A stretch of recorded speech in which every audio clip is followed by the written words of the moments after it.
ખેડૂત મિત્રો, જય હિન્દ, જય ભારત। આજ રોજ તમે જોઈ રહ્યા છો તારીખ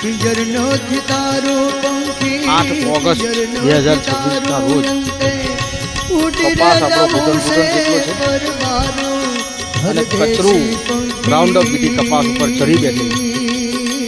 ઉમા ભગત સંપૂર્ણ દવાની કાળજી લઈ રહ્યા છે અને કચરું આવનાર એક અઠવાડિયાની અંદર સંપૂર્ણ ભસ્મીભૂત થઈ જશે। થેન્ક યુ ભગવાન। આવા સારા મિત્રો પરાઠા ફેર ખૂબ ભરતી ગયેલી જમીન છે, એની અંદર અમારા ઉમા ભગત દવાનો છંટકાવ કરી રહ્યા છે। કપાસ તો દેખાતો જ નથી, એકલું કચરું જ દેખાય છે, પણ કપાસ તો એકદમ લીલોછમ વરસાદના પાણીને મોજ માની અને ઘૂંટણ જેટલો હોશિયાર થઈ ગયો છે।